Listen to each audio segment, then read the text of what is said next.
ఓం నమ శివాయ. మనం పరమేశ్వరుడి యొక్క అష్టోత్తర నామాలలో శంభుః అనే నామం యొక్క అర్థాన్ని వివరించుకుంటూ మనకి వైరాగ్యం వచ్చేటట్టుగా పరమేశ్వరుడి దగ్గర మనం మొరపెట్టుకోవాలి. ఏంటి ఈ జీవితం ఎందుకు పనికి రాకుండా భక్తిగా వెళ్లకుండా ఇలా ఉంటోందేమిటి అనుకునేటటువంటి వాళ్ళు, అలా పరమేశ్వరుడి దగ్గరికి వెళ్ళి గుండెలు బాదుకునే వాళ్ళు చాలామంది ఉన్నారు. అందులో మధ్యకి కొంతమందిని తెలుసుకుందామని చెప్పి అనుకున్నాం కదండి. ఇప్పుడు మనం రామకృష్ణ పరమహంసని, ఆయన శిష్యుడు, మనం లోపల మౌనంగా అడిగితే ఈశ్వరుడికి తెలుస్తుందా అని అడిగాడు. శిష్యులకి ప్రశ్నలు అడగడానికి గురువే కదండి. కాబట్టి రామకృష్ణ పరమహంస గారి శిష్యుడు అలా అడిగాడు. ఆయనకి సమాధానం ఇస్తూ, మీ ఇంట్లో చిన్న చిన్న ఎర్రచీమలు ఉంటాయి కదా, ఒకదాన్ని చాలా జాగ్రత్తగా అది చచ్చిపోకుండా ఒడిసి పట్టుకుని బంగారం కొట్టుకు తీసుకువెళ్ళి దాని కాలి ఆదికి బంగారు పట్టి చేయించి కంసాలి వాడు పట్టి ఇచ్చేదాకా చీమను జాగ్రత్తగా అట్టిపెట్టి ఆ పట్టి ఇచ్చాక దాన్ని చీమ పాదాలకు కట్టి విడిచిపెడితే పాకుతున్నప్పుడు దాని పాదాలకు కట్టిన బంగారు పట్టీల మువ్వల ధ్వనిని కూడా ఈశ్వరుడు వినగలడు. నీలోని మాట వినలేడని ఎందుకు అనుకుంటున్నావు? వినగలడు అన్నారు.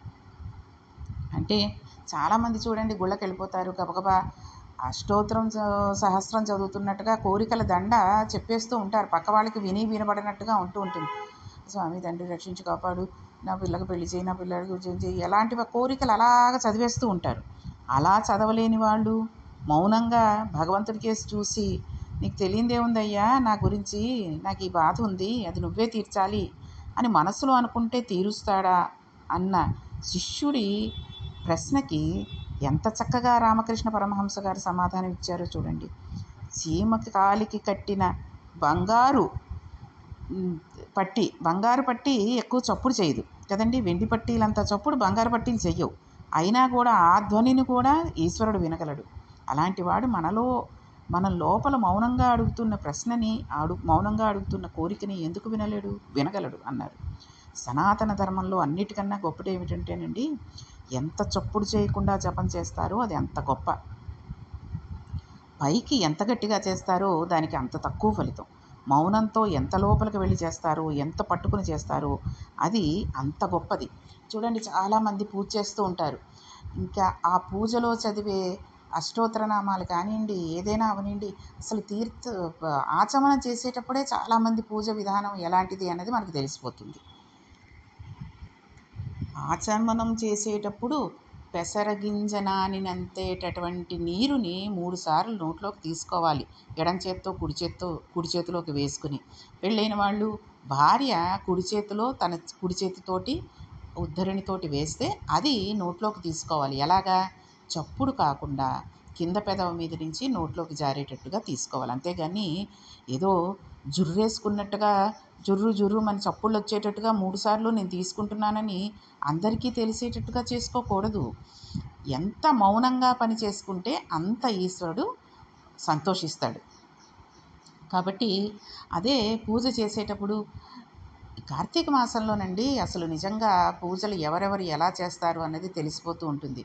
3కో 4కో లేచిపోతారు, బాగానే ఉంది. చక్కగా కార్తీక మాసం స్నానం చేస్తారు, దీపం పెట్టుకుంటారు, అక్కడ దాకా బాగానే ఉంటుంది. అపార్ట్మెంట్లు ఉంటాయి, తర్వాత పక్క ఇల్లు, ఇప్పుడు కాంపౌండ్ వాళ్ళు ఒకటే దూరం, ఇల్లంతా స్థలం అంతా ఇల్లు కట్టేస్తున్నారు కదండి.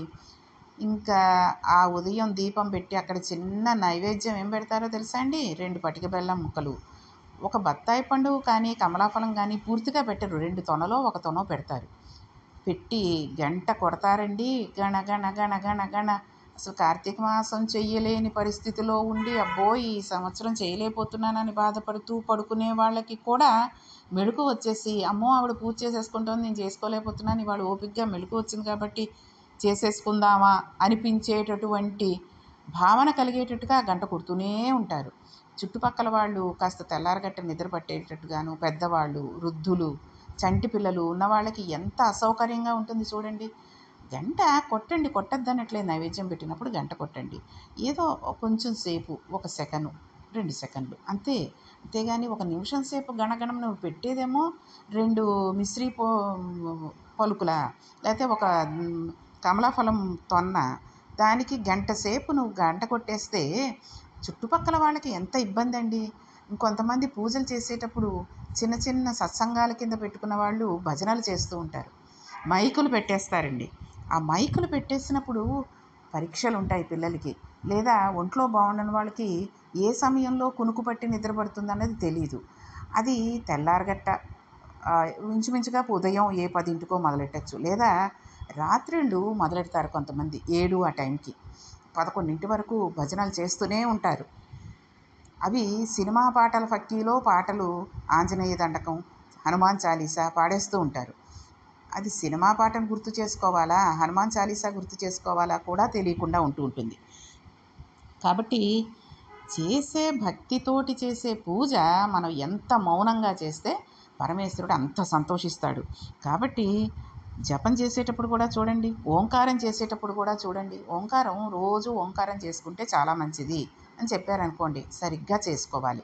నాభిలోంచి నీ గొంతులోకి ఆ స్వరం వచ్చి బయటకు వచ్చేటట్టుగా చేసుకోవాలి. అంతేగాని ఓంకారం చేస్తున్నాం కదా అని ఏదో గాండ్రించినట్టుగా, లేకపోతే ఇంకా అనకూడదు. కానీ చాలామంది ఓం అంటూ చుట్టుపక్కల 5-6 ఇళ్ళకి వినపడేటంత ఇదిగా చెప్పేస్తూ ఉంటారు. అంత ఓంకారం ఇంట్లో వాళ్ళకి ఏదైనా ఫోన్ వచ్చి మాట్లాడుకుందామన్నా, లేకపోతే ఇంట్లో పిల్లలకి పరీక్షలు, చుట్టుపక్కల వాళ్ళకి పరీక్షలు, వృద్ధాప్యంలో ఉన్నవాళ్ళు, పసిపిల్లలు, ఇంతమందిని ఉద్దేశంలో పెట్టుకోవాలి. భగవంతుడు నీ గొంతుని చూసి, నీ కేకలను చూసి పరవశించిపోయి నీకు ప్రత్యక్షమైపోయి వరాలు ఇవ్వడు. నువ్వు ఎంత మౌనంగా కేవలం పరమేశ్వరుడినే మనసులో తలుచుకుంటూ, చుట్టుపక్కల ఏమున్నా తెలియకుండా, పిడుగు పడుతున్నా నీకు తెలియనంత ఇదిగా పరమేశ్వరుని కనుక మనసులో ధ్యానిస్తూ పూజ చేసుకుంటూ ఉంటే ఆయన వెంటనే వరాలు కురిపిస్తాడు. వెంటనే నీ మనసులో కోరిక కోరుకోకుండానే ఆ కోరిక తీర్చే ప్రయత్నం చేస్తూ ఉంటాడు. కాబట్టి మౌనం ఎంత లోపలికి వెళ్ళి చేస్తారో, ఎంత పట్టుకుని మౌనంగా పూజ చేస్తారో అది అంత గొప్పదవుతుంది. పరమహంస గారు ఒక మాట చెప్తారు. బిల్వమంగుళుడిది శివభక్తుల కథలలో ఒక కథ. బిల్వమంగళుడు ఆయన పేరు. ఆయన రాత్రి వేళ వేసి దగ్గరకు వెడుతూ వండిన పితృశేషం పదార్థాలను మూట కట్టుకుని తొందరగా వెళ్ళాలన్న ధ్యానంలో ఉన్నాడు. ఇంకొక వ్యక్తి ఈశ్వరుని ధ్యానం చేస్తున్నాడు. వేశ్య దగ్గరకు ఎంత తొందరగా వెళ్ళాలన్న తొందరలో వెడుతున్న వ్యక్తి శివుని గురించి ధ్యానం చేస్తూ కూర్చున్న వ్యక్తి కాలు తొక్కాడు. వెంటనే కళ్ళు తెరిచి బుద్ధి ఉందా లేదా, తన్నుకుంటూ వెళ్తున్నావు అన్నాడు. ఏ వస్తువుని అన్న విషయం పక్కన పెడితే, నేను ధ్యానంలో ఉన్నాను, నీవు ధ్యానంలో ఉన్నావు, వేరొక ధ్యానంలో ఉన్నందువలన చూడక నీ కాలు తగిలింది, దేని మీదనో ధ్యానంలో ఉన్నవాడికి నీకెలా తెలిసింది నేను తన్నానని, నీ ధ్యానం కన్నా నా ధ్యానం గొప్పది కదా, ఏది వస్తుందన్నది పక్కన పెడితే నాదా గొప్ప నీదా అని అడిగాడు.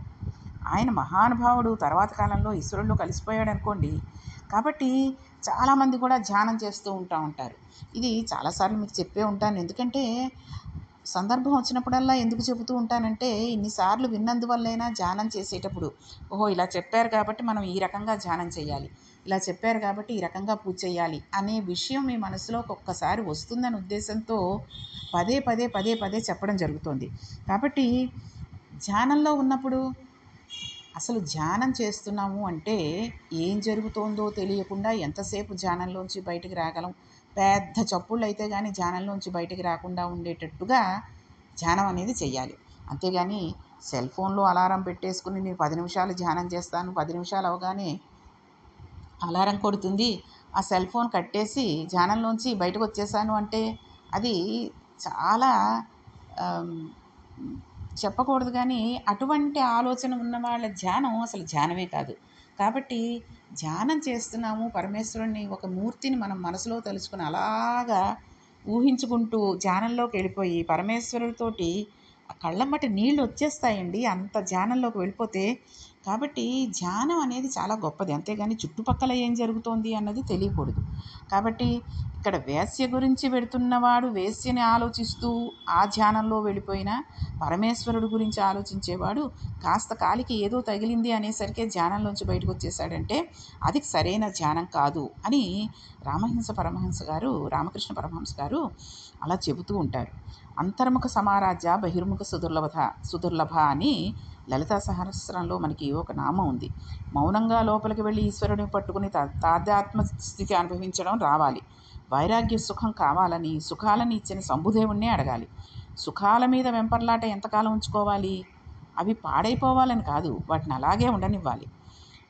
మనం చూడండి, కొంత సుఖాన్ని అనుభవించిన తర్వాత ఆ సుఖం ఇంకా వద్దు అనిపించేటటువంటి వైరాగ్యం కావాలి. అంటే ఒక తీపి పదార్థం ఉంది, ఒక లడ్డూయే ఉంది, ఒకటి తినడమే చాలా కష్టం. అసలు ఒక పూర్తి లడ్డు ఒక మనిషి తినడం చాలా కష్టం, వాడికి ఎటువంటి రోగం ఉన్నా ఉండకపోయినా, షుగర్కి సంబంధించి వ్యాధి ఉన్నా లేకపోయినా తిన్నాడు. నీకు ఇష్టం కదా అని చెప్పి ఇంకో రెండో లడ్డు ఏదో బలవంతంగా తిన్నాడు, మూడోది తినగలడండి? తినలేడు. కాబట్టి ఆ తీపి అంతలా తినేసిన తర్వాత ఆ తీపి మీద ఒక రకమైన వైరాగ్యం వస్తుంది. కాబట్టి మౌనంగానే మనం ఈశ్వరుని పట్టుకుని ఆయన యొక్క మనం ఆయన యొక్క కరుణని పొందగలగాలి. ధూర్జటి గారు అంటారు చూసారా, ఆయన ఏమడిగాడో తెలుసా అండి పరమేశ్వరుణ్ణి? రోసీరోయదు కామనీజనుల తారుణ్యోరు సౌఖ్యంబులన్ బాసీపాయడు పుత్రమిత్ర జన సంపత్ భ్రాంతి వాంఛలతల్ కోసీకోయదు నామనం బక్కట నీకుం ప్రీతిగా సత్క్రియల్ చేసీ చేయదు తీని త్రుళ్ళనపవే శ్రీకాళహస్తీశ్వర. త్రుళ్ళనపవే అంటే ఎటువంటి వైరాగ్యాన్ని ఇవ్వమని అడుగుతున్నాడో తెలుసా అండి ఆయన? మనకి చూడండి, వైరాగ్యం వచ్చినట్టు ఉంటుంది, పారిపోతూ ఉంటుంది. ఏంటి జీవితం అనిపిస్తుంది ఒక్కొక్కసారి చేసే పనులకి వాటికి. తర్వాత మళ్ళీ మామూలే, మనం చేయకపోతే ఎవరు చేస్తారండి? పిల్లలతో చచ్చిపోతున్నాను బాబు, చేయలేకపోతున్నాను, ఎక్కడికైనా పారిపోవాలని ఉంది అంటూ ఉంటారు చాలామంది. కానీ ఆ పిల్లలు చేసే అల్లరవ్వనివ్వండి, లేకపోతే చంటి పిల్లలు కదండి, వాళ్ళు కూడా తెలిసి తెలియకే చేస్తూ ఉంటారు. ఇంట్లో పనులు చేసుకుని భర్తకి పెట్టి, భార్యకి పిల్లలకి వండి పెట్టి, మిగిలిన పనులన్నీ చూసుకునేసరికి ఇంట్లో ఆడవాళ్ళకి కాస్త వైరాగ్యం వచ్చినట్టుగా ఆ సమయంలో అనిపిస్తుంది. పిల్లలకి ఇంచుమించు 10-15 ఏళ్ళు వచ్చేంత వరకు కూడా చేయలేకపోతున్నాను, వీళ్ళు ఎక్కడ పెట్టిన చోట ఉంచట్లేదు బాబాయ్, చచ్చిపోతున్నాను, ఎక్కడికైనా పోదాం అనిపిస్తోంది అంటారు. అలా అన్నవాళ్ళు విడిపోతారండి? మళ్ళీ వాడు స్కూల్కి వెళ్ళిపోయిన తర్వాత, ఈ భర్త ఆఫీస్కి వెళ్ళిపోయాక అన్నీ శుభ్రంగా సర్దేసేసి చక్కగా శుభ్రంగా మళ్ళీ రెండోసారి స్నానం చేసేసి హాయిగా కూర్చుని, భర్త ఎప్పుడు వస్తాడా, వండి పెడదామా, పిల్లలు వచ్చేసరికి ఈ టిఫిన్లు చేసి పెడదాం, పాపం వాళ్ళు కొట్టుకుని మధ్యలో లంచ్ బాక్స్ తిన్నారో లేదో అని ఆలోచిస్తూ ఉంటుంది. అది వైరాగ్యం వచ్చినట్టు ఉండడం, పారిపోవడం. పూజ చేస్తున్నట్లు ఉంటుంది, చేయకుండా పారిపోతుంది. పూజ శుభ్రంగా చేద్దామని చేస్తూ ఉంటుంది మనస్సు, కానీ మళ్ళీ ఎక్కడికో వెళ్ళిపోతుంది. ఏదో చిన్న చప్పుడు, చిన్న ఫోన్ కాలు ఏదో వచ్చిందనుకోండి, లేకపోతే ఏదో ఆలోచన, ఇవాళ అక్కడికి వెడదాం అనుకుంటున్నాం, బ్యాంకుకి వెళ్ళాలి, పని చేసుకురావాలి, ఈ లోన్ డబ్బులు కట్టాలి, కడతానో లేదో, మళ్ళీ అందరూ ఎవరైనా వచ్చి డిస్టర్బ్ చేస్తే వెళ్ళడానికి అవదేమో అని ఆలోచిస్తూ ఉంటాం. అష్టోత్తరం నోటితో చదివేస్తూ ఉంటాం, పువ్వులు వేసేస్తూ ఉంటాం, నైవేద్యాలు పెట్టేస్తూ ఉంటాం. కాబట్టి త్రుళ్ళణచి వీటన్నిటినీ పోగొట్టి వైరాగ్య సుఖం ఇవ్వమని అడిగాడు ఆయన. ఈ వైరాగ్య సుఖాన్ని ఇవ్వగలిగిన వాడు శంభుదేవుడు ఒక్కటే. వైరాగ్యం అంటే పెద్ద పెద్ద గడ్డాలు పెంచేసుకుని అదేమిటంటారు, తల కూడా ఎక్కడ కటింగ్లు అవి చేయించేసుకోకుండా మాసిన బట్టలు కట్టేసుకుని ఏదో దిగులుగా ఓ మూల కూర్చుని నేను వైరాగ్యంలో ఉన్నానని చెప్పుకోవడం కాదు. వైరాగ్యం వస్తే ఇల్లు వదిలి వెళ్ళిపోనక్కర్లేదు, బట్ట రంగు కూడా మార్చనక్కర్లేదు, ఎక్కడున్నారో అక్కడే ఉండొచ్చు. గాలి వైరాగ్యానికి ఉదాహరణ అండి. గాలి వెడుతూ పువ్వుల మీదకి వెళ్ళి ఆ వెళ్ళడం వల్ల మంచి సౌరభం వస్తే ఎంత మంచి గాలో అనిపిస్తుంది. ఆ గాలే ఒక పశువు విసర్జించిన మలం మీద నుంచి వెళుతుంది, చాలా దుర్గంధం. అబ్బా ఏం గాలండి బాబు అంటారు. పశువు మలం మీద నుంచి వెళ్ళేటప్పుడు, చచ్చిపోయిన కుక్క కళాపురం మీద నుంచి వెళ్ళినప్పుడు అయినా, పువ్వుల మీద నుంచి వెళ్ళిపోయినా, ఈశ్వరుని వైపు వెళ్ళినా, శవం మీద నుంచి వెళ్ళినా దానికి సంగం లేదు, అన్నిటి మీద నుంచి వెళుతుంది, అన్ని వాసనలకి కింద తాను మారుతుంది. కానీ అలా ఉండిపోదు, వెళ్ళిపోతూనే ఉంటుంది. పవిత్రమైన ఉదాహరణకి మేరునగధీరుడు అంటారు. పర్వతాన్ని నదిని చెబుతారు.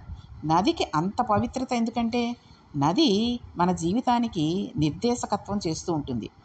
కుంతీదేవి భాగవతంలో ప్రార్థన చేస్తూ ఉంటుంది, యాదవులయందు పాండవులయందు అధీశ్వర నాకు మోహ విచ్ఛేదము సేయుమయ్య ఘనసింధువు చేరెడి గంగ భంగి నీ పాద సరోజ చింతనముపై అనిసంబు మదీయ బుద్ధి అత్యాదర వృత్తితో గదీనట్లుగా చేయుగదయ్య ఈశ్వర అంటారు.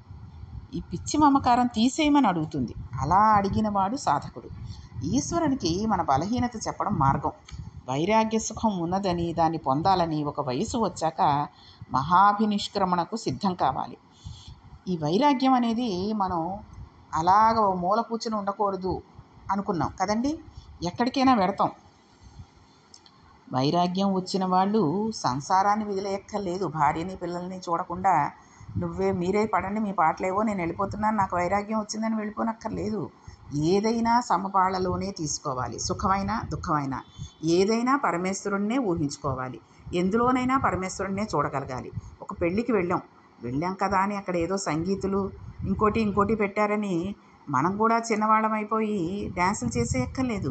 వాళ్ళు డ్యాన్స్ చేస్తున్నారు, చేసిన వాళ్ళ దాంట్లో బాగుంది అంటే ఆహా బాగుంది, చాలా చక్కగా డ్యాన్స్ చేశారు, నృత్యం చేశారు, బాగుంది, మంచి భంగిమలతో చేశారు అనుకోవచ్చు.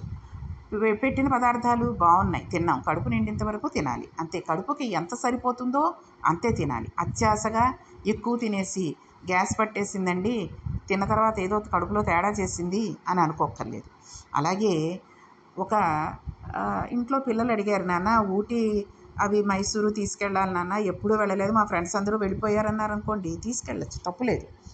తీసుకెళ్ళినా అక్కడ ఊటీలో ఉన్నాం కదా, చల్లటి పదార్థం అని వేడివేడిగా అన్నీ తాగేసి ఏదో అక్కర్లేనివన్నీ కోరికలతోటి తీర్చుకునేటట్టు కాకుండా చక్కగా ఆ పువ్వులు, ఆ అందాలు, ఆ మేఘాలు, ఆ చల్లదనం, ఆహా పరమేశ్వరుడు ఇంతటి చల్లదనంలో ఆ కైలాస పర్వతం మీద ఉంటాడు, చక్కగా ఇన్ని పువ్వులు ప్రకృతికి మనకి చూడడానికి కళ్ళిచ్చి ఇన్ని చూడమని ఇచ్చాడు అని అన్నిటిలోనూ పరమేశ్వరుని చూడగలిగేటటువంటి వైరాగ్యం ఎప్పుడైతే వస్తుందో అదే నిజమైన వైరాగ్యం.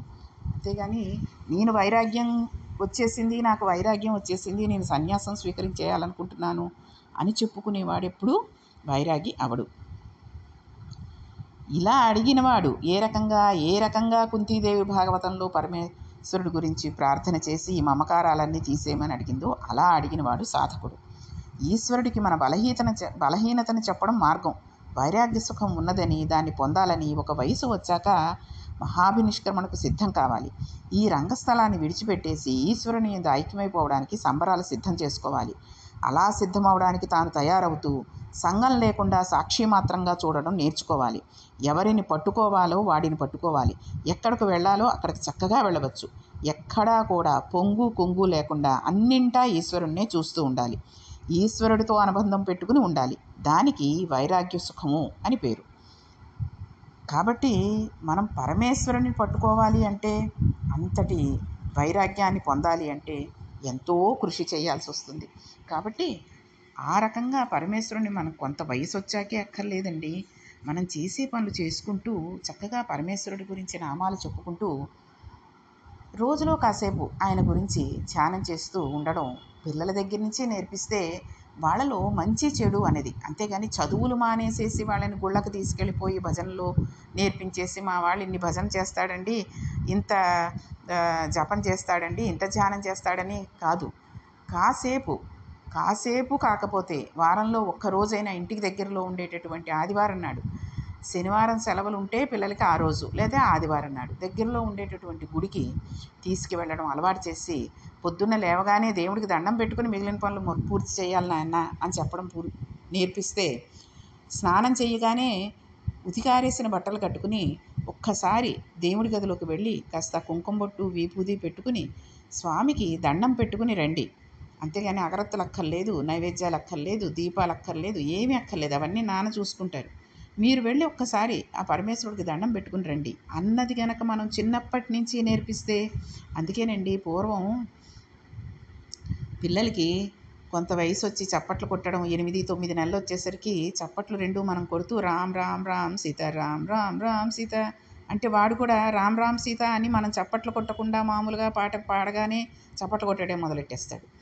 అలాగే గోవింద గోవింద అని 2 చేతులు పైకెత్తడం నేర్పిస్తే 2 చేతులు వాడు అంటుకుని పైకెత్తినా పైకెత్తకపోయినా చక్కగా గోవింద కొడుతూ ఉంటాడు. కాబట్టి ఇలాంటివన్నీ మనం చిన్నప్పటి నుంచి నేర్పిస్తూ ఉంటే ప్రతి మనిషిలోనూ ఒక రకమైన భక్తిభావన ఏర్పడి అసలు పరమేశ్వరుడి గురించి ఏంటో తెలుసుకుందాం అనేటటువంటి ఆలోచన రావడానికి కారకులం అవుతాం. కాబట్టి పరమేశ్వరుడు యొక్క శంభువు అనే నామ యొక్క అర్థాన్ని ఇంకా వివరంగా తెలుసుకుంటూ రేపటి పారాయణంలో మరికొన్ని విషయాలు తెలుసుకుందాం.